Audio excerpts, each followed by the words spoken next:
보실까요?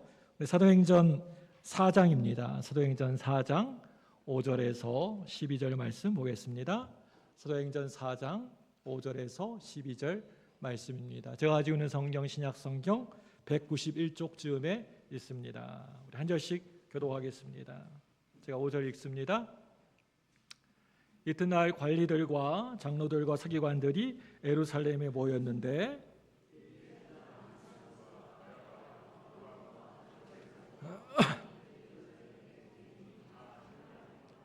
사도들을 가운데 세우고 묻되 너희가 무슨 권세와 누구의 이름으로 이 일을 행하였느냐?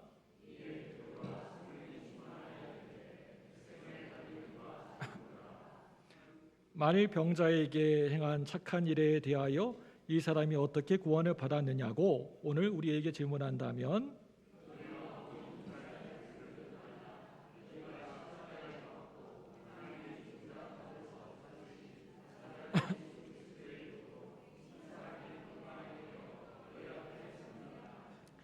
이 예수는 너희 건축자들의 버린 돌로서 집 모퉁이의 머릿돌이 되었느니라. 다른 이로서는 구원을 받을 수 없나니 천하 사람 할 만한 다른 이름을 우리에게 주신 일이 없음이라 하였더라. 아멘. 할렐루야. 아무튼 이렇게 웃으시면서 옆에 사람 바라보겠습니다. 옆에 있는 분들이 가장 이렇게 천사 같은 분들인데 아무튼 보시고요. 웃으시면서 인사하겠습니다. 네, 사랑하고 축복합니다. 네, 그리고 또 하겠습니다. 참 잘 나오셨습니다. 우리 앞뒤로 인사하겠습니다. 은혜 많이 받으세요. 추운데 오셔가지고 그냥 왔다 가면 안 되잖아요. 여러분 그냥 온통하잖아요. 은혜 받고 가시기 바랍니다. 우리는요 예수 믿고 또 신앙생활하면서 자주 실수를 범할 때가 있습니다. 이거 실수하면 안 되는데 이렇게 하면 안 되는데 하면서도 실수를 범할 때가 있는 것 같아요. 세상 유혹과 기존 속에 우리는 우리의 신앙이 또 어느 때에는 무너져 내리는 것을 보게 됩니다. 친구에게 다른 친구를 소개해 준다고 하면서 야 내가 좋은 친구 하나 소개해 줄게. 걔네 아버지는 돈 많은 모 그룹 재벌이고 또 엄마는 교수야. 그리고 그 오빠는 지금 미국에서 미국 그 경영학 MBA 공부하고 있고 그 동생은 명문학교 준비 중이야. 야, 그 집 쨍쨍하지? 어때? 한번 만나볼래? 여러분, 지금 뭔가가 빠져 있지 않나요? 뭐가 빠져 있나요? 이 말에? 그건요, 소개하려고 하는 그 친구에 대해서는 한마디도 하고 있지 않습니다. 또 어떤 사람이 친구에게 복음을 전도하려고 이야기를 시작합니다. 야, 우리 교회 권사님 한 분이 있는데 그분이 암에 걸렸는데 간절히 기도하고 나서 병원에 가봤더니 암이 없어졌대. 그리고 우리 아들이 그동안 백수로 지냈는데 40일 작정 새벽기도 해가지고 취직이 됐어. 야, 굉장하지? 너도 교회 안 나갈래? 여러분, 참 좋은 말 같죠? 뭐가 빠져 있나요? 지금 이 말에? 예수님이 없어요. 예수님이 빠져 있습니다.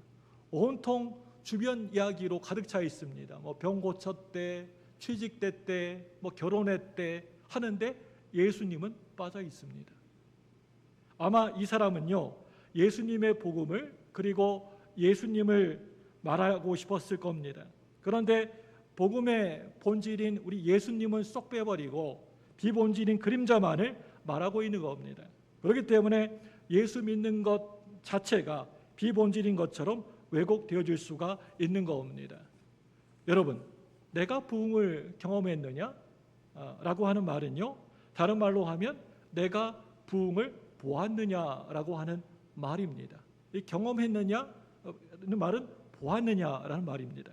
여러분, 자신의 부흥이 아니더라도 오늘 우리가 읽었던 사도행전에 나타난 부흥을 여러분 보셨습니까? 연약했던 베드로가 성령 체험을 하고 나서 담대한 사람으로, 믿음의 사람으로, 그리고 성전 미문 옆에서 구걸하던 사람이 베드로와 요한이 전하는 그 하나님 말씀을 듣고 부흥을 체험하고 일어나 하나님을 찬양하는 것을 보셨습니까? 그리고 여기 이곳에서 우리 교회에서 부흥을 경험한 사람들 여러분 보셨습니까? 이 시간 여러분들에게 묻고 싶습니다. 저와 여러분들이 부흥을 보았느냐가 아니고 스스로 부흥을 경험하고 있는가라고 여러분께 묻고 싶습니다.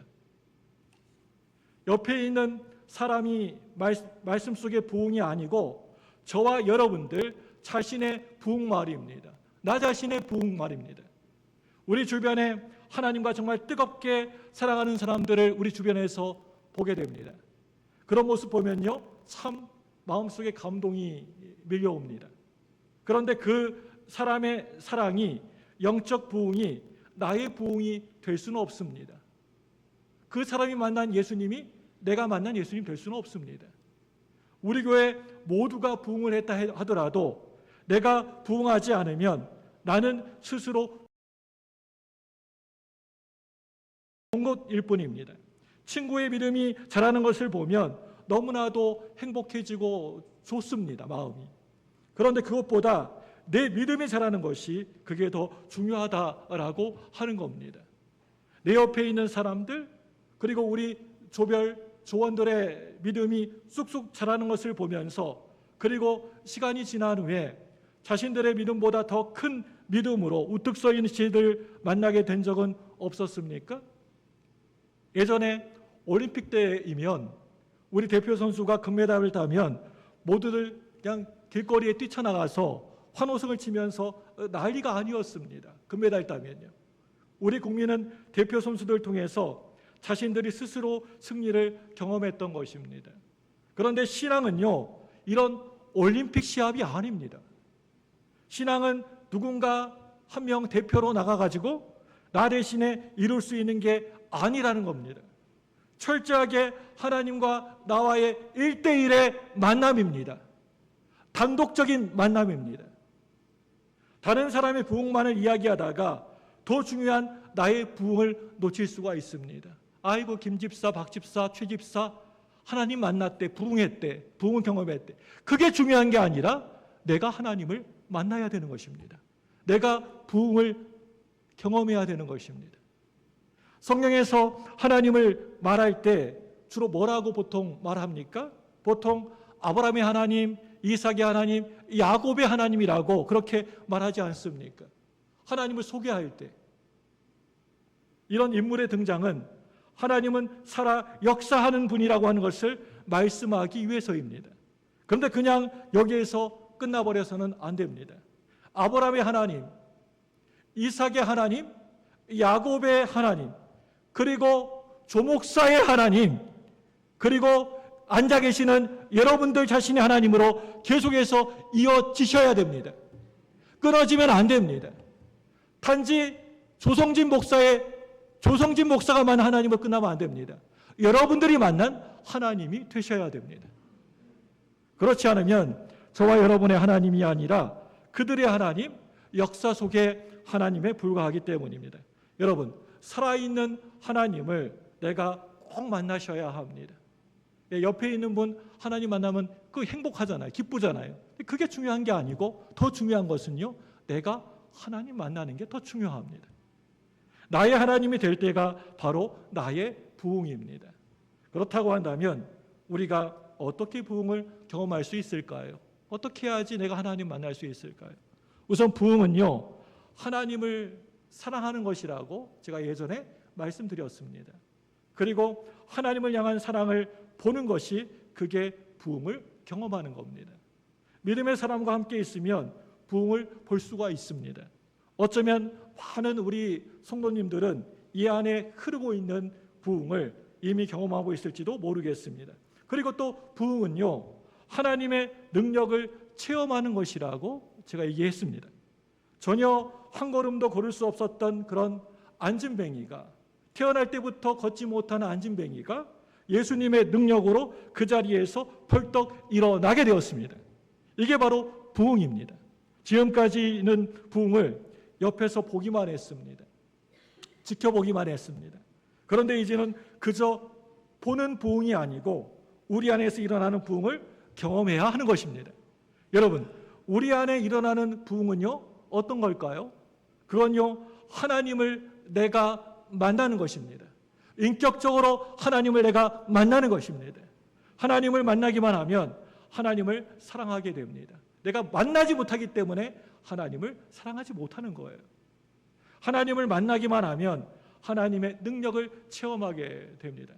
하나님을 만나기만 하면 우리 안에 부흥이 불같이 일어납니다. 하나님과의 만남이 이미 부흥입니다. 거룩한 하나님의 임재하심을 느끼는 것이 그게 바로 부흥입니다. 그런데 우리는 모두 하나님 만나고 싶어 하는 것 같지요. 옆에 사람 보시기 바랍니다. 옆에 분 하나님 만나고 싶어 하는 것 같지요. 눈빛이. 내가 오늘 주일에 와가지고 예배 드리면서 설교 드리면서 하나님 만날 거야 반드시, 그런 눈빛이죠. 예.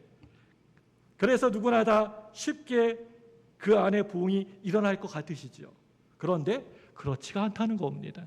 많은 사람들이 하나님을 진짜 만나고 싶어 하기도 하지만, 그런데 그렇지 않은 사람들도 의외로 많이 있다는 겁니다.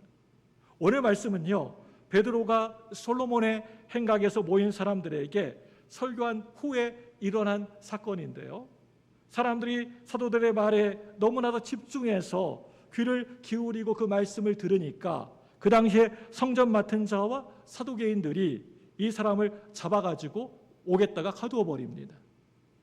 그런데 이 사람들이 잡혀갔는데도 불구하고 남자로만 5,000명이나 되는 사람들이 말씀을 듣고 믿는 반면에 그 당시에 지식인들과 고관 관료들은 베드로의 말씀이 선포되었는데도 전혀 듣지도 않고 믿지도 않았습니다. 우리 사도행전 4장 4절 말씀 볼까요? 네, 사도행전 4장 4절 같이 읽습니다. 시작. 말씀을 들은 사람 중에 믿는 자가 많으나 남자의 수가 약 5,000이나 되었더라. 네, 남자만 5,000이나 되었다. 여러분, 정말 이 말씀 보시면 정말 놀랍지 않습니까? 성령 충만한 사도 베드로가 하나님 말씀을 선포했는데 듣지도 않고 믿지도 않는 사람이 그 당시에 있었다는 겁니다. 저는요, 오늘 이 말씀을 가만히 보면서 얼마나 제가 목사로서 많은 위로를 받았는지 모르겠습니다. 제가요, 이렇게 앞에 나와 이렇게 주일마다 또 이렇게 예배 시간마다 설교할 때마다 우리 성도님들이 예배 시간에 은혜 받지 못하면 너무나 속상하고 화도 나고 답답했습니다. 집에 가서 잠도 안 와요. 오늘 죽 썼으면, 설교에 죽 썼으면 집에 가서 잠도 안 오고 밥맛도 없습니다. 밥도 안 먹습니다. 왜 나는 은혜로운 이런 설교를, 말씀을 전하지 못하고 말씀 시간에 우리 성도님들 그냥 꾸벅꾸벅 졸기하고 수면제처럼 그냥 자장가처럼 그렇게 설교를 하고 이 말씀을 통해서 변화시키지 못하는가 하고 자책하고 막 괴로워합니다. 그런데 예수님의 수제자였던 베드로의 그 말씀을 들으면서도 거부하는 사람들도 무시하는 사람들도 있다라고 하는 오늘 이 말씀의 이 사실에 그나마 제 설교에 은혜 받지 못하는 성도님들 보아도 이제 스스로 위로하게 됩니다. 예, 졸고 계시는 분 봐도 아이고 뭐 베드로 설교에도 저는 이런 사람이 있었는데 하고 스스로 이렇게 제가 위로합니다. 그 위대한 베드로의 설교도 거부당했는데 하면서 말입니다. 아무튼 성전 맡은 자들이나 사두개인들은 똑같이 하나님 말씀을 들었어도 그들 안에 하나님의 만남의 사건을 경험하지 못했기 때문에 믿지 못했던 것입니다. 사랑하는 여러분, 우리는 어디에서 부흥을 경험할 수가 있습니까? 그건 바로 우리가 지금 드리고 있는 이 예배 안에서 우리가 부흥을 경험하고 하나님 만날 수가 있습니다. 예배 드리는 중에 하나님과의 만남을 통해서입니다. 저와 여러분들은 주로 어디에서 하나님을 만나세요? 네, 여러분 어디에서 하나님 만나세요? 주일날 교회에서만 만나십니까? 주로 어디에서 만나시나요? 궁금한데요. 길에서 만나십니까? 아니면 일터에서 일하시다가 만나십니까? 아니면 집에서 이렇게 있다가 만나십니까? 물론 그럴 수는 있습니다. 그런데 가장 중요한 것은요, 우리가 드리는 이 예배 가운데, 예배 중에 하나님을 만나는 게 그게 중요합니다. 여러분, 왜 그럴까요? 왜 그렇습니까? 그건요, 예배가 모든 삶 전체를 포함하고 있기 때문입니다. 이 예배에요, 그 안에 고백이 들어가 있어요. 그리고 회개가, 예배 드리는 가운데 회개가 들어가 있고요, 또 말씀이 들어가 있고요, 찬양이 들어가 있고요, 그리고 우리의 삶의 헌신이 이 예배 안에 들어가 있습니다. 그래서 우리는 이 예배에 승부를 거셔야 합니다. 여러분, 승부 거셔야 합니다. 이 예배에서 하나님 꼭 만나셔야 합니다. 하나님과 대면하셔야 합니다. 여러분, 지금까지 예배를 봐드렸다고 어떤 분들은 그냥 예배를 드리는 게 아니라 예배를 봤다라고 하는데, 그 틀린 말입니다. 예배는 드리는 것입니다. 예배는 하는 것입니다. 예배를 봐드렸다고 그저 드렸다고 한다면 이제부터는요, 하나님과 대면하는 예배자 되시길 바랍니다. 이 예배 시간에 내가 기필코 하나님 만나야 되겠다, 하나님 대면해야겠다, 그런 마음으로 예배에 임하시길 바랍니다. 저 멀리 제3자가 아니라 하나님의 대면자로서 하나님이 임재하시는, 함께 하시는 예배에 나를 던지라고 하는 말씀입니다. 여러분, 깨진 항아리, 깨어진 항아리를 채우는 방법이 뭔지 아십니까?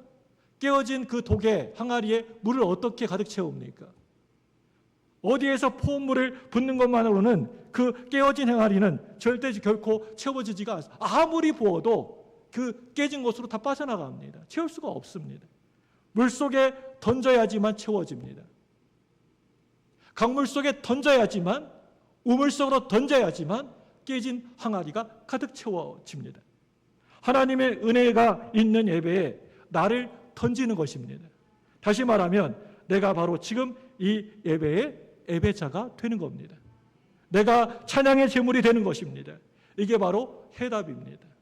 찬양을 부를 때 그냥 앞에 자막이 나오니까 그냥 아무 생각 없이 따라 부르는 것이 아니라, 찬양 부를 때 그 가사가 나의 신앙 고백이 간증이 되어야 합니다. 찬양 가사를 묵상해 보시기 바랍니다. 그냥 따라 부르는 것이 아니라, 그냥 습관적으로 부르는 것이 아니라 가사를 묵상해 보시기 바랍니다. 그 찬양 가사가 바로 저의 이야기고요, 여러분의 이야기가 아닙니까? 기도할 때 내 뜻과 하나님 뜻과의 갈등 속에서 아주 치열한 전쟁을 하고, 그 안에서 내가 깨진 나를 하나님 앞에 내어놓아야 합니다. 기도하면서 하나님을 만나셔야 합니다. 말씀을 들을 때 내가 가지고 있는 문제가 해결되어야 합니다. 나의 문제가 말씀을 통해서 응답되어지고, 그 말씀이 나의 이 심령과 골수를 쪼개는 치유의 말씀이 되어야 합니다. 매주 그냥 한번 듣는 목사의 설교, 그걸 끝나버리면 안 됩니다. 그 말씀에서 하나님을 경험하고 만나야 됩니다. 그리고 또한 말씀을 통해서 내가 회복되어지고 내가 위로받아야 합니다. 여러분, 어떻게 이게 가능할까요? 예배 속에 임재하신 하나님을 만나면요, 그 가능합니다. 사랑하는 여러분들, 제게는요 치유의 은사가 없습니다. 제가 아무리 막 안수하고 그래도 잘 고쳐지지가 않습니다, 아픈 사람들이. 그런데 단호하게 말한다면요, 예배 가운데 하나님의 치유의 역사가 일어날 것입니다. 이 말씀을 듣고 예배하는 가운데 아픈 사람이 낫게 될 것입니다. 이 예배를 통해서 병든 자가 깨끗이 고침을 받게 될 것입니다. 나의 무거운 짐들과 문제들이 벗겨질 것입니다. 왜 그게 가능할까요? 이 예배 가운데 주님이 임재하시기 때문입니다. 이 예배 가운데 하나님이 함께 하시기 때문입니다. 오늘 말씀 보시면요, 대제사장 안나스와 가야바는 궁금한 거예요. 어떻게 소망도 없는 저 사람들이 저렇게 벌떡 일어나서 낫게 되고 부흥을 경험했단 말인가 하면서 궁금한 거예요. 그래서 베드로에게 가서 묻습니다. 우리 4장 7절, 사도행전 4장 7절입니다. 시작. 사도들 가운데 세우고 묻되 너희가 무슨 권세와 누구의 이름으로 이 일을 행하나였느냐. 궁금해가지고 묻는 거예요. 너희들이 무슨 권세로 또 누구의 이름으로 이런 일을 행하느냐 묻습니다. 베드로가 성령이 충만해서 그 질문에 대답합니다. 어떻게 저 사람의 병이 낫게 되고 부흥을 경험했느냐고 솔직하게 묻는다면 내가 대답해 드리지요. 한마디로 말하면 예수님으로 말미암아 저 사람이 건강하게 되었습니다. 바로 예수님을 만남으로 말입니다. 사랑하는 여러분들, 우리가 하나님을 만나고 예수님의 십자가를 경험하는 사건이 바로 이 예배입니다. 이 예배 경홀이 그냥 우습게 드릴 그런 예배 아닙니다. 그런데 우리는 주일 예배에 하나님을 정말 만나고 계십니까? 이 예배 시간에 하나님 여러분 만나고 하나님 대면하고 계십니까? 왜 한 사람도 아멘 없습니까?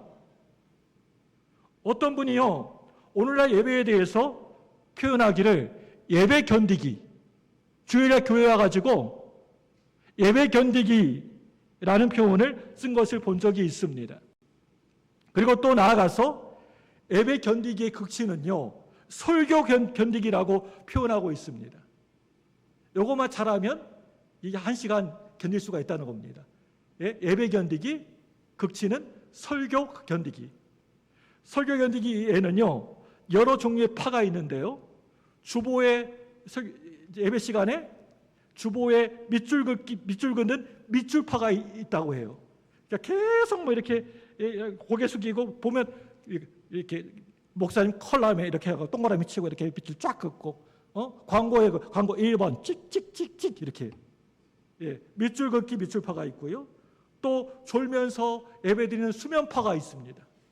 처음부터 이거 종 울리자마자 고개를 팍 숙이시고 하다가 기가 막히게 예배 끝나는 시간 알아요. 눈을 번쩍 들고 안 그런 것처럼 이렇게 합니다. 네, 수면파 계시고요. 졸다가 깨면서 말씀을 듣는 환상파, 갑자기 깜짝 놀래가지고 말씀 듣는 거 하는 환상파, 옆 사람과 글로 대화하는 말씀 쪽지파, 예배 후에 있는 회의를 준비하는 회의파, 수시로 시계를 들여다보는 분주파, 그리고 하나님을 앞에 두고 누군가에게 카톡 날리는 바람파가 있습니다. 이렇게 하나님을 만나지 못하고 계속해서 제물만 드리거나 그냥 성전문만 그냥 문 열고 들어갔다 나갔다 달랑달랑 왔다 갔다만 한다면 그 속에 진정한 부흥의 역사가 일어날 수가 없습니다. 교회를 다닌다고 하는 것이 만남의 사건을 경험하는 것은 아닙니다. 여러분, 사람들 사이에 이런 말이 있어요. 만남 없는 모임은 무의미하다라는 말이 있습니다. 여러분, 이게 무슨 이야기인 줄 아십니까? 아무리 사이버 공간에서, 인터넷 사이버 공간에서 사랑한다, 널 좋아한다, 이런저런 이야기를 많이 해도 서로 만남이 없으면 그 관계는 공허하다, 의미가 없다라고 하는 말입니다. 기독교 방송에서 TV로 예배를 24시간 늘 신앙 중계를 합니다. 마치 실제로 그 TV를 보고 있으면, 기독교 TV를 보고 있으면 예배를 내가 드리고 있는 것 같이 그런 느낌입니다. 그런데 그것은요, 온라인입니다. 사이버입니다. 이 온라인이 직접 만나는 것, 직접 와서 예배 드리는 것을 결코 대신할 수는 없습니다. 여러분, 왜 그렇습니까? 예배의 모든 실황이나 소리는 다 녹음되어서 재생될 수 있지만 그 시간에 그곳에 임재하시는, 역사하시는 하나님의 임재하심과 성령의 역사하심은 절대 결코 녹음되지 않기 때문입니다. 아무리 온라인이 발전되어도 그 공간과 그 시간에 역사하시는 하나님의 그 임재하심과 역사하심은 절대 결코 녹음될 수가 없습니다. 하나님과의 만남의 사건이 없는 겁니다. 구약시대에는 하나님을 만나기 위해서는 제물에 피 흘림이 있어야만 했습니다. 그 짐승의 각을 따가지고 하나님께 쪼개가지고 피 흘림의 그런 제사가 있어야만 했습니다. 그 제사였습니다. 피 흘림을 통해서 우리 죄의 사함을 받을 수 있었고 또 제사장을 통해서만 하나님을 만날 수가 있었습니다. 그런데 우리는 예수님의 십자가를 통한 단 한 번의 그 제사로 말미암아, 십자가에서 돌아가신 그 단 한 번의 제사로 말미암아 누구나 다 스스로 하나님을 만날 수가 있게 되었습니다. 얼마나 감사합니까? 이게 바로 예배입니다. 저와 여러분이 들고 있는 예배입니다. 구약시대처럼 양이나 소나 짐승을 끌어가지고 맨날 목 따가지고 피해 제사를 드린다면 여러분 얼마나 힘들겠습니까? 그렇게 하지 않습니까? 우리가 드리는 이 예배입니다. 예배는 하나님과 우리가 만나는 만남의 사건의 장소입니다. 그렇기 때문에 예배는 그 무엇으로도 대신할 수 없는 귀한 시간의 장소, 사건의 장소입니다. 누군가 예배에 승리한 사람은 신앙생활에 승리한 사람이고, 예배에 실패한 사람은 모든 신앙생활에 실패한 사람이라고 그렇게 말했습니다. 이렇게 무엇보다도 우리는 예배에 목숨 거셔야 됩니다.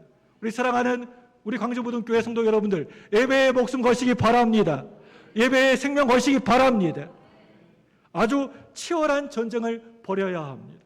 무슨 일이 있어도 주일 예배만큼은 빼앗길 수가 없어 라고 하는 치열한 열정이 내게 있어야 합니다.